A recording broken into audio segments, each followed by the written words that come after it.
What the fuck is up? Welcome back. My name is Noah Hills. You can find me on Twitter and on TikTok at noahmoreparties. You can find all my written work and my rankings for Devy Leagues, Dynasty Leagues, and rookie drafts, all running back stuff, at noahmoreparties.com. And today's video is me thinking about who is the RB2 in this year's rookie running back class. We know that Bijan Robinson is the RB1. It's not impossible that at the end of these guys' rookie contracts, we look back and somebody else has scored like more fantasy points than Bijan. Bijan or the field. Maybe I take Bijan there. If we're ranking people based on odds of being the best running back in this class, it's obviously Bijan Robinson.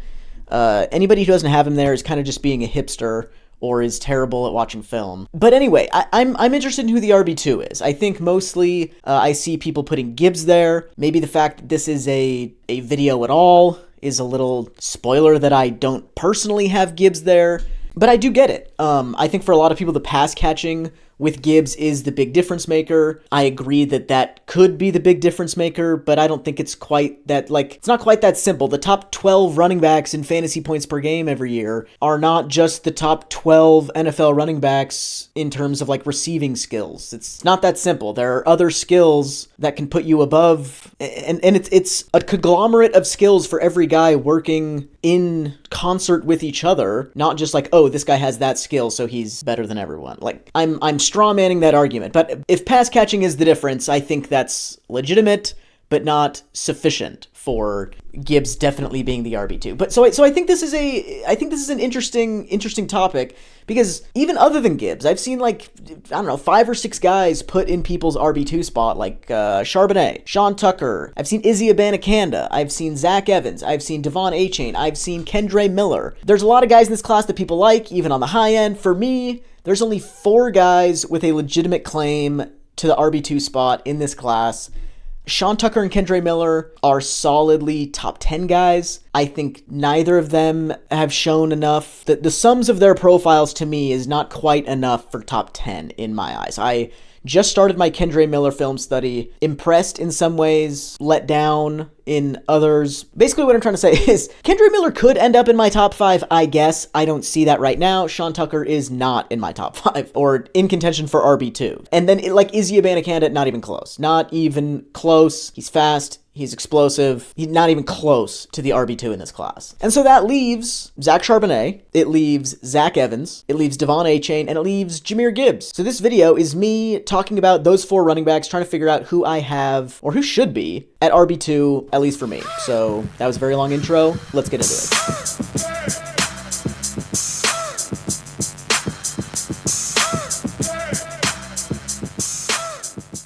Because we have Charbonnet, 6'1", 222 pounds, and we have Zach Evans, 6 feet tall, 215 pounds, on one hand, and then on the other hand, we have Devon Achane, 5'9" and 185 pounds, and then we have Jahmyr Gibbs, 5'11", 200 pounds. We have 2 distinct classes of running backs here. We have big guys, at least decent size, at least above average size, both of them. Charbonnet and Evans, big guys. Then we have small guys, undersized running backs. Achane, very much undersized. Gibbs, probably relatively undersized. So 2 classes. So I want to think of this in terms of almost like a bracket. This is the final 4, except for Bijan, who we know is RB1. This is the final 4. So we're going to go the big guys against each other, Achane and Gibbs against each other, and then whoever wins from those will go and battle each other in a final battle for the RB2 spot. This is a terrible way of ranking players, but it's a good way of picking the RB2 because we only need to figure out who's the best. We don't care about who's second best out of this group. So that's what we'll do. And we will, let's just compare them in a couple different categories. Number 1, size. Charbonnet, Evans, like I said, 6'1", 222 for Charbonnet. And this is their final listed weights. This is all going to get blown up when they measure in at the combine, but I think we're in the ballpark here, at least for Charbonnet and Evans. 6'1", 220, 6 foot 215 for Evans. And then Achane, 5'9", 185, based on historical measurements for running back prospects, I think there's a decent chance that he's a little shorter than 5'9", 5'8.5", and weighs in closer to 195, 194. We'll see tomorrow or whenever it is. But I think there's a decent chance that he does it. But even if he gets there, He's well undersized still, and he's still relatively skinny, very skinny actually for an NFL running back. He would be the same like pound per inch ratio that Gibbs had at Alabama last year, listed at 5'11", 200 pounds. But I think Gibbs might be closer to 5'9.5" and 207 based on like measurement patterns for historical prospects. The minutia with the numbers matters to a certain extent, but really size is kind of a nebulous concept because like we should just be concerned with how size manifests itself in ways that we should actually care about. Like all things being equal, a 210-pound running back is not any better than a 195-pound running back because if all things are equal, then they're equal and their size is just irrelevant. But size only matters if it causes things to not be equal, if it like manifests in ways on the field that we should care about. And I think some of those ways are like workload concerns. It's true that historically, currently, in general, big running backs get more work than small running backs. That's just a fact. There are exceptions, Christian McCaffrey, Austin Eckler, blah, blah, blah. Yes, but it's just a fact that bigger guys on average get more work than smaller running backs. And I believe that's even proportional to how many small running backs there are as like a percentage of the population. Don't quote me on that, but I feel like I did that research and that's what it uncovered. But that was a while ago. Anyway, but workload concerns. Durability. I haven't seen the studies that say that small running backs get hurt more often than big running backs, but I think that's part of the thought process behind not giving them a lot of work is that they can't hold up to it as much as the bigger guys can. And so these like outside impressions from coaching staffs and decision makers on teams are the things that kept like Aaron Jones from getting more work early on in his career. Really throughout his career, he split time with other backs, even though he's proven to be one of the most effective running backs in the league, both through the air on the ground. Like, I don't know how you can prove yourself much more than Aaron Jones has, but he's a smaller running back, even bigger than Gibbs and A-Chain, probably both. But there's this perception that he needs to split time with another back. And so both A-Chain and Gibbs are susceptible to that. I think Gibbs a little bit less because there's a chance that he's in Aaron Jones territory where you can deal with those problems, where A-Chain, even if he's 195, there are fewer success stories with a guy like A-Chain getting a lot of work at that size. So, workload concerns, outside impressions, I'll give the nod to Gibbs. But actually on the field, the way that size is going to manifest itself, unless, if it's not like helping you not get hurt or not, is power. And I think in this area, Gibbs is deficient. Like, this is a legitimate flaw in his game. It keeps him from being more effective on the field. Gibbs is not powerful, and it hurts him on the field. A-Chain, I think, is at least functional in this area, and at best, he's, like, actively good. He's very small, but he runs with power. Rich Rebar tweeted the other day, Gibbs averaged 0.9 yards per carry when he was hit at or behind the line of scrimmage last season. That's the third lowest among all running backs in this class, according to Rich Rebar. Devon A-Chain averaged 3.1 yards per carry when hit at or behind the line of scrimmage last season as the lead runner at Texas A&M. That's the third highest in this class. So A-Chain actively good after contact, through contact. Gibbs, very bad. And that's consistent with like my film study. A-Chain against defensive linemen is third in this class among guys I've charted a significant amount of runs for, which is like half the class at this point. Third best at powering through contact from defensive linemen. Above average at powering through contact against linebackers. Gibbs was below average against defensive linemen and third lowest against linebackers. So not good in either area, and that keeps him from being a more consistent runner on a down-to-down basis, because if you touch him, you got him at the line of scrimmage. For Zach Charbonnet and Evans, nearly equivalent missed tackles forced per attempt marks, per Pro Football Focus, and these are the two most powerful running backs in the class. Against defensive linemen, Charbonnet was second in the class. In my film study in powering through contact, Evans just average against defensive linemen. Against linebackers, it's Charbonnet and Evans at 1-2. And against defensive backs, it's Charbonnet and Evans tied for second. So clear nod to A-Chain here. I'll call it a wash in either direction. Charbonnet is a little bit bigger than Evans, probably. They run with similar levels of power, but I think for guys that big, it's relatively pass-fail as far as size goes. They're big enough to be workhorses in the NFL. That's a wash with Charbonnet and Evans. Nothing really to separate them much there really at all. And then A-Chain and Gibbs, I think Gibbs is bigger, so there's going to be, maybe fewer concerns about him handling a workload, but A-Chain plays bigger. And so overall, we'll call it a wash. So size, wash, all around. Receiving abilities. Zach Charbonnet, we'll start with him. He, I think, is at least functional there. He is solid, reliable.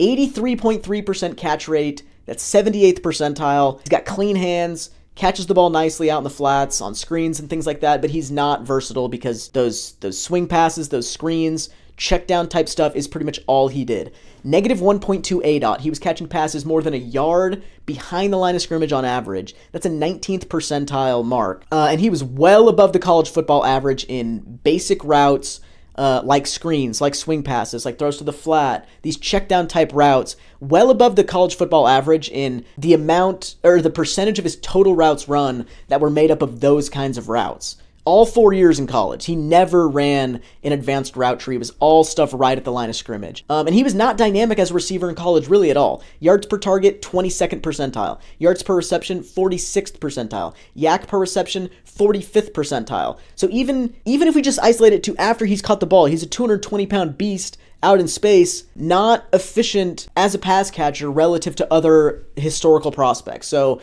I think functional and reliable in the passing game, not really a difference maker there, and not somebody who has a lot of technical skill and ability to do things beyond just go over there and catch it if we need you to. Zach Evans in this area was the complete opposite.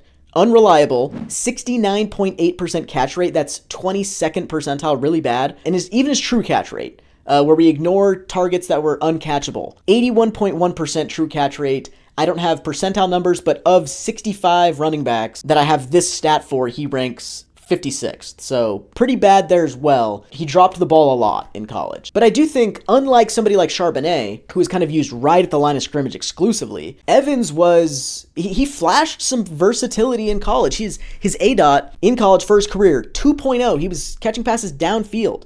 79th percentile. He was split out wider in the slot, 17% of passing snaps throughout his career. That's in the 84th percentile. In 2021, his last year with TCU, his route tree had 92nd percentile diversity. Like, he was running a very wide array, varied types of routes that season. As a freshman, not so much, and last year, not so much at Ole Miss. The offense at Ole Miss especially was just different. But there was at least a season where coaches saw him and were like, we need to get this guy involved in other, like, he can do other things for us in the passing game.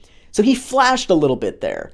And he was dynamic as a receiver. 70th percentile yards per reception for his career. 88th percentile yak per reception. And then yards per catchable target. We know he had unreliable hands, so we're not going to look at yards per target. He gets knocked there. So if we just want to isolate this to when he's actually catching the ball, yards per catchable target, 5th in this class behind just Bijan, Tyjae Spears, Gibbs, and Vaughn. So when he's catching the ball, like if he's not dropping the ball, I think Evans was an actively good receiver. He just dropped the ball a lot. He's not there yet as a receiver, but if you fix the drops, which you look on film, I think a lot of them are concentration drops. I don't think this is a guy who is incapable of catching the football. I think he started looking upfield before he fully secured a lot of catches. They look like concentration drops to me, and if he can fix those, there's something here. But by default, Charbonnet is just more ready to contribute in this area in year one than Evans is. So I'll give the nod to Charbonnet in receiving. A-Chain and Gibbs, this is clearly Gibbs. Like, A-Chain is solid in this area. He's got fine hands. He's really good in space because he's fast. Wheel routes, out of the backfield, up the sideline, he's unguardable. I don't know anybody in college football, and probably not the NFL, who's going to be able to catch or stay with this guy with a running head start out of the backfield going up the sideline. He's probably unguardable there, one-on-one at least. But other than that, nothing crazy as a receiver. Like, he's not a Christian McCaffrey type route runner. He's not a Jahmyr Gibbs type route runner. He can catch swing passes and stuff just like Charbonnet can. He's got a little more juice because he's really fast and can go downfield, and he's better in space than Charbonnet is. But just what he's doing as a route runner and as a receiver before the catch, I think A-Chain's just fine. Gibbs is awesome. He incredibly diverse route tree every year of his career, dynamic after the catch, moved all around the formation, good hands. He just has it all as a receiver. This is clearly him, even though A-Chain is good in this area. And then these guys as runners. Let's just look over here. I have the percentile ranks for each of these guys in a couple different categories. Box adjusted efficiency rating is an efficiency metric that looks at your per carry output relative to what your teammates were doing in the same offense that you played in against the same defenses. and adjusted for the amount of carries you saw against each box count. And so Charbonnet in that metric, 61st percentile for his career, above average relative to NFL prospects. That's good. Evans, 62nd percentile, essentially equivalent. Relative success rate is a metric that measures not per carry average, but it's a rate stat. So how often per carry are you creating positive outcomes given down and distance relative to your teammates and given the box counts you're facing? So it's a consistency stat. How often are you moving the chains, staying ahead of schedule? Charbonnet, 41st percentile, not good. Evans, 55th percentile, decent. 10-yard run rate relative to your teammates, chunk rate plus. How often are you just producing runs of 10 yards or more relative to how often your teammates are doing that in the same offense that you're playing in? Charbonnet, 61st percentile, so good. Evans, 91st percentile, incredibly explosive, just a big play chunk gain machine is Evans. And then same thing in the open field, breakaway conversion rate. How often are you taking those chunk gains of 10 or more yards and turning them into breakaway runs of 20 yards or more? So you're reaching the open field. How often are you extending plays deeper into the open field? Charbonnet, 40th percentile, not great there. Evans, 78th percentile, good there throughout his career, explosive at getting to the secondary, explosive in the secondary, more efficient than his teammates, more consistent than his teammates. The numbers just say Evans is a better runner on a per carry basis than Charbonnet is. And then like film study, the big flaw with Evans that I'm seeing is spotty vision, and I don't necessarily disagree. He has the highest rate of negatively graded plays in the vision category for me on film. I see the inconsistency. He also has an actively good rate of positively graded plays in the vision category for me on film. So I think he's a much more creative runner than people give him credit for. He has this reputation as he just gets the ball and runs straight as soon as the handoff, and if it's open, it's open, and if it's not, he's going to run into a lineman. I don't think that's Zach Evans at all. I think he's decisive and explosive, so he's often planting and going in a straight line. That's because he has identified a crease. He sometimes identifies the wrong one, but I think just as often, or far more often really, but just as often as anybody in this class, he's identifying creative alternate lanes where he can make things happen. So I see the inconsistency. I also think there's some creativity that he doesn't get credit for at the same time. Charbonnet's biggest flaw as a runner, I think, is he's got fine vision, a lot of gap concepts, but I think his biggest flaw is sometimes he just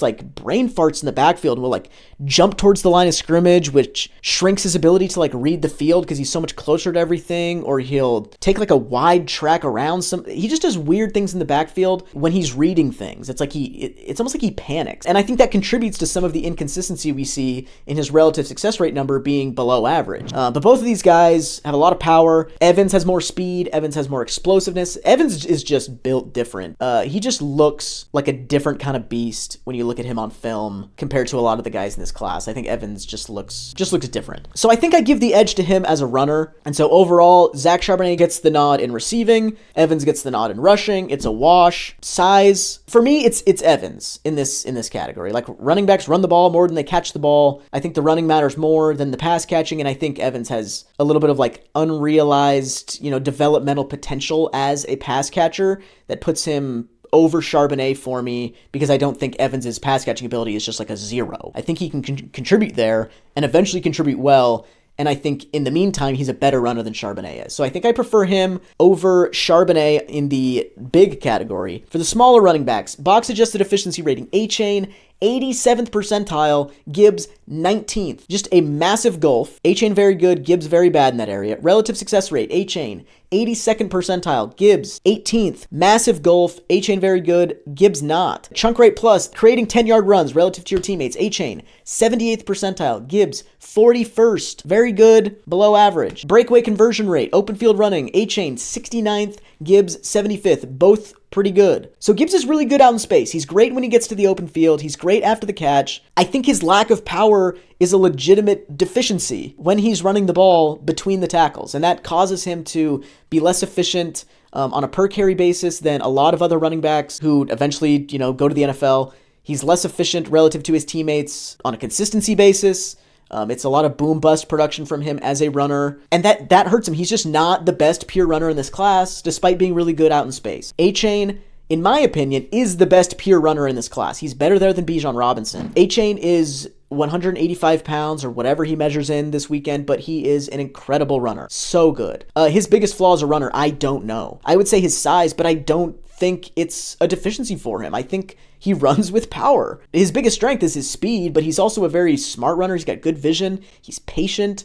He's just so good. Gibbs has the power deficiency. Biggest strength is he's super elusive and good out in space. This one's really close. I give the nod to A-Chain. I have him over Gibbs. He's smaller. I think he runs bigger. I think he's fine as a pass catcher and much better as a runner, which gives him the nod over Gibbs being much better as a pass catcher, but not fine as a runner. I think he's kind of actively bad there. So then we come to Evans versus A-Chain. And if A-Chain was 210 pounds, if A-Chain was 205 pounds, he'd be above Evans for me fairly easily, and he might even be above Bijan. I think A-Chain, pound for pound, no doubt, is the best running back in this class. But he's not. He's not 205 pounds. He's not 210 pounds. And even though he's powerful, relative to other guys in this class, his power is not bad, even though he's really small. But Evans in that area has great power, and the power that he has represents a massive difference over even the decent power that A-Chain has. And so that's the difference for me. There's some evidence of that. Evans on hits from the side or from head on against linebackers in college, on all the runs that I've charted, 55% of those tackle attempts, he either gained extra yards or broke the tackle completely. That's the number 2 rate in this class, behind only Tyon Evans at 57.1%, so just right there. The average in this class is 38.7%, so a massive difference between what Evans is doing from a power perspective against linebackers, which is where a lot of linebackers make the most tackles. This is the bulk of where you're interacting with defenders as linebackers. The average in this class is just under 39%, and A-Chain is 37%, so A-Chain is barely below average despite being small. Evans is well above average and just about the best running back in this class in this particular area. He's very powerful, very explosive. He's one of the few best runners in this class to me, despite the inconsistent vision. He's one of the few most physically talented runners in this class, with the size, the speed, the explosiveness, the subtle elusiveness. It's Bijan, and then it's Evans, and then probably a big gap to the next guy in terms of like how impressive they are physically. And I think he has development potential as a receiver. So that's why I go with Evans over A-Chain. He is my RB2 in this class. I think Zach Evans is really good. But any of these guys being RB2 wouldn't shock me like 4 years down the road looking back.